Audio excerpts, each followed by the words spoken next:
창세기 26장입니다. 일찍이 아브라함 때 그 땅에 흉년이 든 적이 있는데 이삭 때에도 그 땅에 흉년이 들어서 이삭이 그랄에 블레셋 왕 아비멜렉에게로 갔다. 주님께서 이삭에게 나타나셔서 말씀하셨다. 이집트로 가지 말아라. 내가 너에게 살라고 한 이 땅에서 살아라. 내가 이 땅에서 살아야 내가 너를 보살피고 너에게 복을 주겠다. 이 모든 땅을 내가 너와 너의 자손에게 주겠다. 내가 너의 아버지 아브라함에게 맹세한 약속을 이루어서 너의 자손이 하늘의 별처럼 많아지게 하고 그들에게 이 땅을 다 주겠다. 이 세상 모든 민족이 내 씨의 덕을 입어서 복을 받게 하겠다. 이것은 아브라함이 나의 말에 순종하고 나의 명령과 나의 계명과 나의 윤례와 나의 법도를 잘 지켰기 때문이다. 아멘.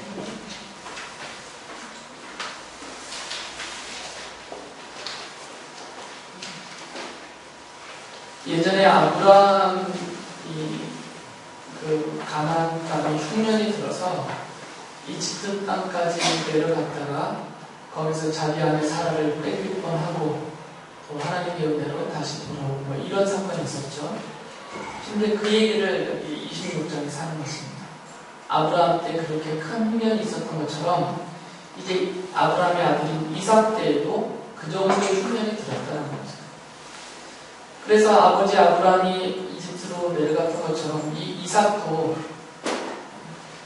이집트는 항상 그 나일강 삼각주의 풍부한 물과 농지 때문에 가뭄의 피해를 본 적이 없으니까 거기까지 내려갈까봐 하나님이 이삭에게 직접 말씀하신 거죠. 이집트로 가지 마라. 그러니까 아브라함이 갔던 것처럼 이집트로 내려가지 말라라는 거죠. 그래서 하나님의 말씀을 듣고 이삭이 이집트로 내려가지 않고 블레셋 땅이죠. 나중에 블레셋이라는 나라가 세워지는 그 땅에 그 지역이 이제 그랄 지역인데 거기에 가서 아비멜렉이 다스리고 있는 그 블레셋 땅에서 이제 머물고 거기도 가나안 땅입니다. 이제 거기서 정착하고 살게 되는 내용이에요. 그런데 이때 하나님이 아브라함을 부르실 때 하셨던 그 약속을 지금 이삭에게 반복해서 해주시는 장면이 제가 읽어드린 본문의 내용입니다. 그래서 이삭을 볼 때, 또 후에 나오는 이삭의 아들 야곱의 일생을 볼 때, 이분들을 이렇게 독립적으로, 개별적으로 뚝뚝 떼어놓고 보면은 안 됩니다. 아브라함의 일생 따로, 또 이삭 따로, 야곱 따로, 이렇게 떼어놓고 볼 수는 없어요. 성경은 항상 이 세 분을 다 엮어서 표현합니다. 아브라함의 하나님, 이삭의 하나님, 야곱의 하나님 이렇게 표현하고요. 또 아브라함과 이삭과 야곱의 하나님 이렇게 표현하고 아브라함에게 맹세하시고 약속하셨던 그 하나님이 이삭에게, 야곱에게 이게 한 덩어리로 항상 묶여있기 때문에 아브라함과 이삭은 전혀 다른 삶, 전혀 다른 개별적인 존재로 이렇게 쭉 떨어져 있는 사람들이 아닙니다. 한 줄로 서 있듯이 마치 굴비를 한 새끼줄로 좀 엮어놓은 것처럼 이렇게 엮여져 있는 분들이에요. 그래서 편의상 이분들을 구약의 족장 또는 믿음의 족장들 이렇게 부릅니다. 아브라함, 이삭, 야곱 이 세 분을요. 하나님이 그 첫 번째인 아브라함을 부르실 때 약속을 하셨죠. 그 약속의 내용들을 좀 기억하세요. 창세기 12장에 보면 하나님이 메소포타미아 강 건너편에 살고 있던 아브라함을 택하여 부르셔서 너 이제 내 본토 아비 친척집을 떠나서 내가 너에게 제시할 땅으로 가라 하시면서 그에 해주신 약속의 내용들이 있었죠. 가장 첫 번째는 내 자손은 큰 민족을 이루게 해주겠다. 자손에 대한 약속이었어요. 그리고 두 번째는 땅에 대한 약속이었죠. 그래서 그 땅을 이렇게 가나안 땅으로 이렇게 지정을 해주시면서 이 땅을 너와 내 자손이 차지하게 해주겠다고 약속하셨어요. 그런데 사실 이게 민족을 이루고 땅을 차지하는 것보다 더 중요한 약속이 그 12장에 있었죠. 2절을 보면 그게 뭐냐면 바로 복의 근원이 되게 하겠다라는 약속이었어요. 12장 2절 3절 보면 이렇게 말씀하시죠. 너는 복의 근원이 될 것이다. 너를 축복하는 사람에게는 내가 복을 베풀고 너를 저주하는 사람에게는 내가 저주를 내릴 것이다. 땅에 사는 모든 민족이 너로 말미암아 복을 받을 것이다 라고 약속하셨어요. 이 복의 근원이라는 것은 아브라함이 복덩이기 때문에 아브라함이 막 복을 나눠준다라는 그런 말이 아닙니다. 아브라함에게서 복이 솟아나온다는 거죠. 이게 근원이니까. 아브라함에게서 솟아나오는 그 복은 어떤 복이냐면 하나님이 주시는 복이에요. 너를 축복하는 사람에게는 내가 복을 준다. 그러니까 아브라함이 복을 주는 게 아니라 하나님이 아브라함을 통해서 하나님이 그 복을 그에게 준다는 얘기입니다. 너를 저주하는 자에게는 내가 저주하겠다. 그러니까 하나님이 복을 주시고 하나님이 저주를 하신다 그 말이에요. 그런 의미로서 아브라함은 복의 근원이 되는 거죠. 하나님과는 상관없이 아브라함 스스로 복을 만들어내서 나눠주는 건 아니다라는 그런 의미의 복의 근원입니다. 창세기 18장 18절에서도 또 반복해서 말씀하셨어요. 아브라함은 반드시 크고 강한 나라를 이룰 것이며 땅 위에 있는 나라마다 그로 말미암아 복을 받게 될 것이다. 이게 이제 반복이 됩니다. 그러니까 아브라함을 복의 근원이 되게 하셔서 아브라함을 통하여서 세상 모든 민족이 하나님이 주시는 복을 받게 하겠다라는 약속이에요. 그러면서 이 아브라함에게 주셨던 약속 속에 아브라함 자신뿐만 아니라 아브라함의 자손에게도 이것이 해당이 되게 하셨어요. 그래서 아브라함의 자손을 통해서도 아브라함의 자손이 복의 근원이 되어서 아브라함과 그의 자손이 복의 근원이 되어서 하나님은 아브라함과 그의 자손을 통하여서 세상 민족들에게 복을 주겠다라고 약속을 하셨죠. 창세기 22장 18절에 이런 말씀이 있거든요. 내가 나에게 복종하였으니 세상 모든 민족이 내 자손의 덕을 입어서 복을 받게 될 것이다. 그러니까 아브라함이 복의 근원이 되어서 아브라함을 통해서도 세상 사람들이 복을 받고 또 아브라함의 자손도 복의 근원이 되어서 아브라함의 자손을 통하여서도 세상 민족이 복을 받게 하겠다라고 하셨어요. 그런데 이 하나님의 약속의 말씀이 아브라함의 약속의 자녀여 언약의 씨인 이삭에게도 그대로 반복이 됩니다. 오늘 읽어드렸던 그 26장 4절에 보면 하나님 이삭에게 하신 말씀이죠. 너의 자손이 하늘의 별처럼 많아지게 하고 그들에게 이 땅을 다 주겠다. 이 세상 모든 민족이 내 씨의 덕을 입어서 복을 받게 하겠다라고 말씀하셨어요. 그리고 이삭은 또 자신의 언약의 씨인 야곱에게 이것을 또 축복하며 같은 내용을 반복합니다. 27장 29절에 보면 여러 민족이 너를 섬기고 백성들이 너에게 무릎을 꿇을 것이다. 너는 너의 친척들을 다스리고 너의 어머니의 자손들이 너에게 무릎을 꿇을 것이다. 너를 저주하는 사람마다 저주를 받고 너를 축복하는 사람마다 복을 받을 것이다. 이 아브라함에게 하셨던 약속이 또 이삭에게 전달이 되고 이삭을 통해서 야곱에게 계속 상속되고 전달되는 모습을 보여줍니다. 그래서 이 아브라함에게서는 아브라함에게 8명의 아들이 있었지만 하나님이 약속하여서 그 약속의 자녀로 출생된 자는 이삭 한 사람이고요. 이 약속의 자녀로 출생된 그 이삭에게 아브라함이 하나님께로부터 받은 그 언약, 그 약속이 물려졌어요. 상속이 되었던 거죠. 그리고 또 이 이삭은 아브라함이 하나님께 받았던 약속을 물려받아서 언약의 상속자로서 물려받아서 그것을 지니고 있다가 자기의 두 아들 중에 쌍둥이 에서와 야곱 중에 하나님이 야곱을 선택하셨고 동생인 야곱을 선택하셔서 이 야곱을 언약의 상속자로 약속의 자녀로 삼아놓으셨는데 야곱에게 또 이렇게 물려주었다는 것이죠. 야곱에게도 이것이 또 반복이 됩니다. 창세기 28장 14절 보면 너의 자손이 땅의 티끌처럼 많아질 것이며 동서남북 사방으로 퍼질 것이다. 이 땅 위의 모든 백성이 너와 너의 자손 덕에 복을 받게 될 것이다. 지금 아브라함, 이삭, 야곱에게 이 복의 근원이 되어서 세상 민족을 복을 받게 하는 이 언약이 계속 상속되어져 가는 것을 성경이 설명하고 있어요. 그리고 이것이 이제 이스라엘에게 야곱을 통해서 이스라엘에게 이 언약이 상속이 되어서 이스라엘도 복의 근원의 역할을 하게 됩니다. 그런데 성경을 보면 아브라함에게 약속하셨고 그것이 이삭에게 전달이 되었고 그것이 또 야곱에게 전달이 되었고 그것이 또 이스라엘에게 전달된 복의 근원이 되어서 그들을 통하여서 세상 민족이 복을 받게 하겠다는, 하나님이 주시는 복을 받게 하겠다는 이 약속은 성취가 되지 않았어요. 왜 그러냐면 아브라함의 일생을 다 살펴보아도 아브라함은 언약의 당사자로 하나님께로부터 복을 받았습니다. 그러나 아브라함 때문에 복 받은 사람은 없어요. 하나님의 복을. 또 이삭을 보아도 이삭도 복을 많이 받았어요. 그러나 이삭 때문에 하나님이 주시는 복을 받은 세상 민족은 없습니다. 야곱도 마찬가지고요. 창세기 24장 1절을 보면 주님께서 아브라함이 하는 일마다 복을 주셨다라고 해요. 또 26장 12절에 보면 이삭이 그 땅에서 농사를 지어서 그의 100배의 수확을 거두어 드렸다.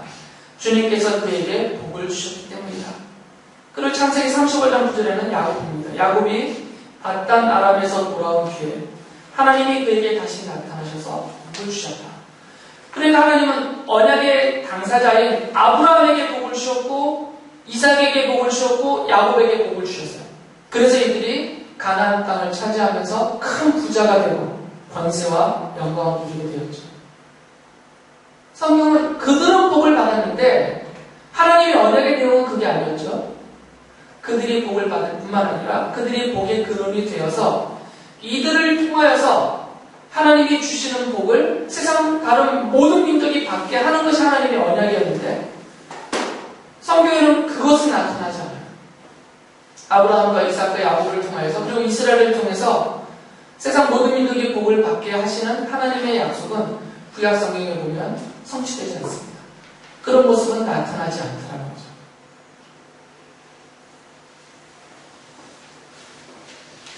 이런 믿음의 조상들 아브라함과 이삭과 야곱 덕에 누가 복을 받냐면 그들의 후손인 이스라엘이 복을 받아요. 출애굽기 2장 24절을 보면 이집트에서 노예 살해하고 있었던 아브라함으로 치면 400년 후의 사람들인데 하나님이 그들의 탄식하는 소리를 들으시고 아브라함과 이삭과 야곱에게 세우신 언약을 기억하셨어요. 그래서 그들을 거기서 나오게 하시죠.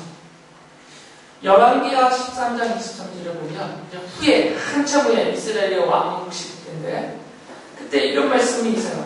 그러나 주님께서 이스라엘에게 은혜를 베푸셔서 그들을 불쌍히 여기시고 그들을 굽어 살피셨다. 이는 아브라함과 이삭과 야곱과 맺으신 언약 때문이었다. 그래서 그들을 멸망시키지 않으시고 이제까지 주님 앞에서 쫓아내지 않으셨다라고 하세요. 그러니까 이런 성경들의 기록을 보면 언약의 당사자들 아브라함과 이삭과 야곱과 그의 후손들인 이스라엘까지는 복을 받아야 하나님이 주시는 복을. 그런데 이들을 복의 근원으로 삼아서 세상 다른 민족이 복을 받게 하겠다는 약속은 실현되게 보이지 않는다는 말이죠. 그러니까 당연히 여기서 두 가지 질문이 생겨날 수밖에 없습니다. 첫 번째 질문은 도대체 이 언약의 씨가 누구냐예요. 복의 근원이 되어서 그 복을 세상 모든 민족에게 받도록 할 그 언약의 씨가 누구냐죠. 이삭은 언약의 씨가 아니었어요. 이삭은. 야곱도 언약의 씨가 아니었습니다. 분명히 성경의 약속은 아브라함의 언약의 씨가 복의 근원이 되어서 그 씨, 그 자손을 통하여서 세상 다른 모든 민족이 복을 받게 하겠다 했는데 아브라함의 언약의 자손, 언약의 씨로 출생한 이삭은 그 일을 못했어요. 또 이삭에게 내 씨가, 그 언약의 씨가 복의 근원이 되어서 그의 덕을 입어서 세상 모든 민족이 복을 받게 하겠다고 하신 이 하나님의 약속은 이삭을 통해서 야곱을 통해서 성취되지 않는단 말이죠. 그러니까 분명히 성경을 보면 이삭은 복의 근원으로서의 언약의 씨가 아니었고 야곱도 복의 근원으로서의 언약의 씨가 아니었고 이스라엘도 마찬가지가 아니다라는 거죠. 그러니까 당연히 질문이 생기죠. 그렇다면 하나님이 말씀하신 이 복의 근원으로서 세상 모든 민족을 복받게 할 그 언약의 씨는 도대체 누구냐라는 질문이 생길 수밖에 없어요. 그리고 두 번째 질문은 그 언약의 씨로 인하여서 하나님이 세상 모든 민족이 복을 받게 하겠다라고 약속하셨는데, 그럼 하나님이 세상 모든 민족에게 이 복의 근원인 언약의 씨를 통해서 주시겠다고 한 그 복이란 도대체 무엇이냐 이거죠. 이 두 가지 질문이 이 성경을 보면 생겨날 수밖에 없습니다. 그 두 가지 질문에 대한 답을 제가 지금 여러분에게 말씀드리려고 해요. 성경을 통해서. 먼저 말씀드리는 것은, 말씀드렸듯이 이삭도 야곱도 이스라엘도 이 복의 근원으로서의 언약의 씨는 아니었고요. 그렇다면 성경에서 이들의 역할, 이들의 위치는 뭐냐? 그들은 언약의 상속자들이었어요. 하나님이 아브라함에게 주신 그 언약이 이삭에게 상속되어서 이삭이 그 언약을 지니고 있는 거죠. 지금. 복의 근원으로서의 언약의 씨는 아니지만, 여러분 이삭을 통해서 성취가 안 됐으니까, 그러나 그 언약은 이삭에게 상속되어서 이삭이 그 언약을 지니고 있어요. 지금. 그리고 이삭은 아버지께로부터 받았던 그 언약을 지니고 있다가 이것을 야곱에게 물려주었어요. 그래서 야곱은 이삭을 통해서 하나님이 아브라함에게 주신 언약을 상속받아서 지금 지니고 있는 것입니다. 그리고 야곱은 그것을 이스라엘에게 물려주었죠. 그러니까 이삭도 야곱도 이스라엘도 복의 근원으로서의 언약의 씨가 아니고, 그 복의 근원을 통해서 하나님이 이루실 그 언약을 물려받아서 지니고 전수해주는, 후대에다가 그것을 물려주는 언약의 상속자들이라 되는 것입니다. 그들의 위치는 언약의 상속자였어요. 그래서 성경을 보면 하나님의 언약, 아브라함에게 하셨고 이삭에게, 야곱에게, 이스라엘에게 하신 그 하나님의 언약을 보면 항상 미래적이에요. 현재적이지 않습니다. 언약의 씨를 통하여서 그를 복의 근원으로 삼아서 세상 모든 민족이 복을 받게 하겠다. 미래적으로 하나님이 말씀을 하세요. 그래서 이 족장들의 일생을 보면, 또 이스라엘의 역사까지 포함해서 보면, 하나님이 아브라함에게 처음 하셨던 약속, 그 언약의 씨가 와서 세상 모든 민족을 복받게 하겠다라는 이 약속이 어떻게 전수되고 이것이 장차 어떻게 이루어져 나갈지를 미래적으로 계시적으로 쭉 보여주고 있는 것이 구약의 역사였던 것이죠.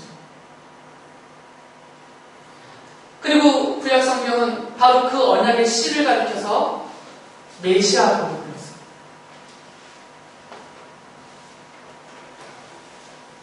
이 약속의 자손이여 언약의 씨가 이제 미래적이고 계시적이고 장차 오실 분이라고 이렇게 나타나기 때문에 그분을 기대하며 계속해서 기다렸죠.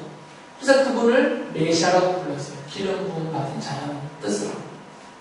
이것은 유대인들이 쓰는 말이고, 이제 그리스 말로, 헬라어로는 이것을 그리스도라고 바꿨죠. 그리고 신약 성경에 와서는 바로 그 언약의 씨가 복의 근원이 되어서 세상 모든 민족에게 하나님이 주시는 복을 받아 누리게 할 그 언약의 씨요, 그 메시아가 바로 예수 그리스도다. 이렇게 말씀을 하고 있습니다. 이건 제가 계속 반복적으로 드린 말씀이기 때문에 더 자세한 설명은 안 드려요. 갈라디아서 3장 16절에 그것을 정리해서 이렇게 말씀하셨습니다. 그런데 하나님께서 아브라함과 그 후손에게 약속을 말씀하실 때 마치 여러 사람을 가리키는 것처럼 후손들에게 라고 말씀하지 않고 단 한 사람을 가리키는 뜻으로 너희의 후손에게 라고 말씀하셨습니다. 그 한 사람은 곧 그리스도이십니다. 하고 말해요. 그리고 사도행전 13장 23절에서는 하나님은 약속하신 대로 다윗 후손 가운데서 구주를 세워 이스라엘에게 보내셨으니 그가 곧 예수입니다. 라고 말해요. 그리고 갈라디아서 3장 14절에서도 그것은 아브라함에게 내리신 복을 그리스도 예수 안에서 이방 사람에게 미치게 하시고 우리로 하여금 믿음으로 말미암아 약속하신 성령을 받게 하시려는 것입니다. 라고 말해요. 그러니까 이런 신약 성경의 말씀들을 보면 하나님이 아브라함에게 약속하셨고 그것이 이삭에게, 야곱에게, 이스라엘에게 상속되어 전달되어졌던 그 복의 근원으로 오시는 언약의 씨는 바로 예수 그리스도시고 이 예수 그리스도를 통해서 세상 모든 민족이 하나님이 주시는 복을 받게 하셨다. 그리스도가 바로 이 아브라함의 언약을 성취하신 그 언약의 씨요, 약속의 자손이다. 이렇게 말씀하고 있어요. 그러니까 첫 번째 질문에 대한 답은 신약성경이 이미 이렇게 설명해 준 거죠. 두 번째 질문은 뭐라고 그랬어요? 그 복이 뭐냐 이거죠. 그러면 이제는 언약의 씨요, 복의 근원으로 오신 분은 예수님이라는 것을 명백하게 성경이 말하니까 더 이상 의심이 없습니다. 그렇다면 이제는 하나님이 이 복의 근원으로 오신 예수 그리스도를 통하여서 세상 모든 민족이 받게 하실 그 복이 뭐냐를 이제 찾아봐야 되겠죠. 갈라디아서 3장 8절에 보면 이런 말씀을 하십니다. 또 하나님께서 이방 사람을 믿음에 근거하여 의롭다고 여겨주신다는 것을 성경은 미리 알고서 아브라함에게 모든 민족이 너로 말미암아 복을 받을 것이다 하는 기쁜 소식을 미리 전하였습니다. 라고 말하고 있어요. 그러니까 이 복의 근원이 예수님을 통하여서 하나님이 주시는 복을 받을 세상 모든 민족의 성격이 여기서 정해져 있죠. 아무나 받는 것은 아니에요. 세상 민족 가운데 중에서 누구만 예수님을 통해서 하나님 주시는 복을 받는다고 말씀하신 거죠. 누구만. 뭐가 있는 사람만.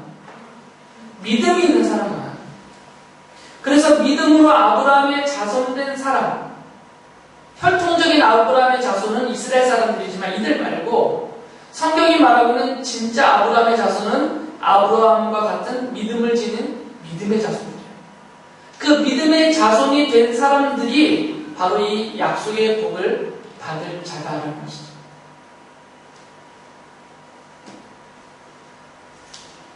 그래서 갈라디아서 3장 7절 보니까 이런 말씀하세요. 그러므로 믿음에서 난 사람들이야말로 아브라함의 자손임을 여러분은 아십시오라고 말합니다. 하나님이 아브라함에게 주신 그 약속은 아브라함의 자손들에게 상속되어서 그들이 받는 것인데 이 아브라함의 진짜 자손은 누구냐면 믿음에서 난 사람들. 꼭 믿음의 사람들이 아브라함의 자손이다라는 거죠. 이들이 누구냐면 바로 성도인 여러분들을 말합니다. 그냥 교회 나온 사람 말고요. 전에 교회 다녔던 사람들이 아니라 지금 현재 이 믿음을 갖고 있는 사람이라면 그가 아브라함의 믿음의 자손이고 그가 이 복을 받을 자다라는 거죠. 대상이 명백하게 제한적으로 정해진 거죠. 믿음의 사람들만 이 복을 받아요. 그들의 하나님이 주실 복에 대해서 마태복음 8장 11절에 이런 말씀하셨어요. 예수님이 하신 말씀이죠. 내가 너희에게 말한다. 많은 사람이 동과 서에서 와서 하늘나라에서 아브라함과 이삭과 야곱과 함께 잔치 자리에 앉을 것이다. 아브라함이 받을 복, 이삭이 받을 복, 야곱이 받을 복. 이것이 바로 언약의 상속이잖아요. 이들과 함께 그 자리에 앉는 사람들이 복을 받을 자들이고 이들이 그들과 함께 하나님이 주시는 복을 받는데 그 복을 지금 어디서 받는 거였어요? 어디에서? 이 땅에서요? 하늘나라에서. 천국에서 그 복을 받는 것이죠. 천국에서 그 복을 받는다는 얘기는 뭐겠어요? 그들이 영원한 생명을 받고 누린다는 것이죠. 이것이 하나님이 주시는 가장 중요한 약속하셨던 복입니다. 바로 영생의 복의 근원이신 언약의 씨로신 예수님이 성취하셨고 그 예수님을 통해서 하나님이 택하고 부르셔서 믿음을 갖게 하신 그 믿음의 자손들, 원래는 이들은 다 세상의 다른 이방 민족들이었어요. 그 이방 민족 중에 있던 사람들 중에서 하나님이 택하고 믿음을 갖게 하여서 그리스도를 믿음으로 구세주로 고백하고 하나님의 앞에 부름받고 나와서 믿음의 자녀가 된 그들이 천국에서 그 언약의 상속자를 당사자였던 아브라함과 이삭과 야곱과 함께 그 천국 잔치의 자리에서 그 복을 누리게 하신다는 거죠. 그러니까 이 복은 근본적으로는 바로 천국의 영생을 말하죠. 이 천국의 영생을 아브라함과 함께 받게 하신다는 것입니다. 그래서 갈라디아서 3장 9절에 이렇게 말씀하셨죠. 그러므로 믿음에서 난 사람들은 믿음을 가진 아브라함과 함께 복을 받습니다. 아브라함과 함께 그 복을 받는 거죠. 그 영생의 복을 받는 것입니다. 이삭의 역할은 뭐냐? 바로 이 약속의 자녀로서 이 언약의 씨로서 그것을 현재 우리에게까지 자손들을 통하여서 상속시켜서 계시로 전하여 주어서 우리가 그것을 받게 하신 것입니다. 이게 근본적인 근원적인 복입니다. 그리고 두 번째로는 이게 근원이기 때문에 여기서 파생되어 나오는 것인데 이렇게 믿음의 자손된 하나님의 백성이요 자녀된 성도들이 이 땅에 사는 동안에 받을 복이 있다라고 성경은 말해요. 그것은 아브라함과 이삭과 야곱을 통해서 보여주십니다. 하나님이 아브라함에게 복을 주셨고 이삭에게 복을 주셨고 야곱에게 그리고 이스라엘에게 복을 주셨어요. 그래서 그들은 이 땅에서 영광을 얻습니다. 하나님의 자녀의 백성이라는 영광과 존귀를 얻었고요. 또 하나님이 그 언약의 당사자인 그들에게 땅을 기업으로 차지하고 누리게 하는 복을 주셨어요. 그래서 하나님이 주시는 복이 이중적인 거죠. 이 땅에 사는 동안에는 천국의 영생을 이미 지닌 채로 나중에 죽은 후에 받는 것이 아니라 이미 현재적으로 영원한 생명을 이미 받아서 지니고 있는 채로 이 땅에 사는 동안에는 그 언약의 근원이신 언약의 신이신 그리스도를 통해서 우리가 영생의 복을 이미 받은 채로 또 그 그리스도를 통하여서 이 땅에서는 하나님의 자녀의 백성된 자로서 영광과 존귀와 기업과 그 권세를 누리며 살게 하고 계시다는 거죠. 이게 지금 성도된 우리들의 현재의 모습입니다. 그러므로 이 복이라는 것은 이 세상으로부터 나오지가 않는다는 거죠. 그래서 예수님이 말씀하셨어요. 사람이 만일 천하를 얻고 제 목숨을 잃는다면 그게 무슨 소용이 있겠냐라고 말씀하십니다. 세상 사람들이 생각하는 복은 단지 이 땅에서 잘 먹고 잘 사는 거죠. 소유의 풍족함이죠. 그런데 예수님은 그렇게 말씀하시지 않으셨어요. 그것은 진짜 복이 아니다. 아무리 큰 돈을 벌었더라도 그 사람이 지금 죽어버리면 그리고 천국의 영생을 누리지 못하고 지옥의 멸망을 받는다면 그게 그 사람에게 무슨 복이냐 그 말이에요. 재물이든 권세든 명예든 어떤 권자이든 간에 그것이 진짜 우리에게 복이 되려면 천국의 영생의 복을 먼저 소유하고 있을 때 그게 복이 된다는 거죠. 하나님이 이 복을 우리에게 약속하셨습니다. 언약의 씨요 이 복의 근원이신 예수님이 오셔서 예수님을 통하여서 그 믿음을 지니고 있는 언약의 백성들인 우리들에게 이중적인 이 복을 다 주신 거죠. 그래서 여러분은 지금 하나님의 자녀로서 영생을 소유하고 있습니다. 그리고 동시에 여러분은 함께 하시는 하나님의 손에 의해서 인도와 보호하심을 받고 또 아브라함에게 야곱에게 이삭에게 베푸셨던 그 복을 우리도 나름대로 받고 누리게 하시는 것이죠. 그렇기 때문에 이 믿음이 있다면 이 언약에 대한 확실한 믿음이 있다면 지금 내가 살아가고 있는 인생의 길이 진흙탕 길이든 사막의 그 궁핍한 길이든 아니면 가시밭 길이든 어떤 고난의 길이든 간에 두려워하거나 주저하거나 그것 때문에 믿음에서 퇴보하거나 그렇지 않다는 것이죠.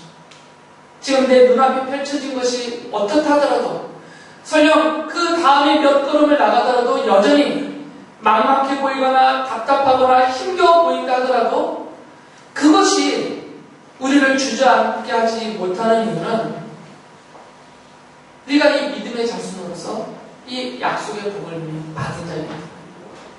여러분이 이것을 믿고 신뢰하셔서 하나님이 나의 인생길을 지금 보고 계시고 약속하신 대로 함께하고 계시고 또 보호하고 계시고 인도하고 계셔서 나를 영원한 천국에 아브라함과 이삭과 야곱과 함께 앉아 누리게 될 그 천국의 영생의 잔치의 자리에까지 나를 지금 이끌고 계시다는 것을 분명히 믿고 이 믿음에 흔들림이 없어서 전 결코 실망하여서 낙심하여서 바울이 염려했던 것처럼 다시 되돌아가지 않고 다시 주저하지 않고 오히려 이 믿음의 길을 정진하고 나아가는 여러분의 삶이 될 수 있습니다.